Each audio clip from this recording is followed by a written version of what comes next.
And I'm just gonna kind of show you real quick and do a kind of like an overall install review of this CURT trailer hitch. Now this one's rated up to 5,000 pounds. You can see right there, and it's 500 pounds of tongue weight, 8,000 pounds of distributed weight, 800 pounds on the WD tongue weight, whatever that is. I don't know what that is. You can see the actual install of this thing, how simple it was right here.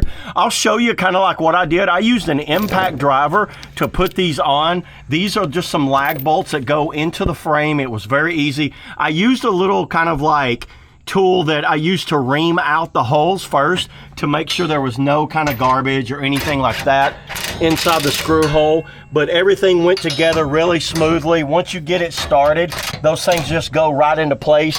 I put this on by myself, and maybe all I did also, I put a jack under here and lifted it up, and I put this thing on. It maybe took me around about 30 minutes once I got it all out, and this thing looks so good. This looks very premium, everybody. Has a nice premium look to it. You can see, let me back up and show you from the side.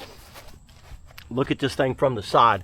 It's actually tucked up under there really well. I think CURT makes some of the best trailer hitches on the market today. There was no modifications to the bumper or anything. This thing just bolted right up. It had 6 bolts. They were like small little lag bolts with lock washers on them, and it went together extremely smooth. I recommend this. I also went and got one of these little Toe Smart like hitch covers right here, and it just pops into place, and there you go. So yeah, there it is, everybody. That's all I got on the CURT tow hitch. See you on the next video.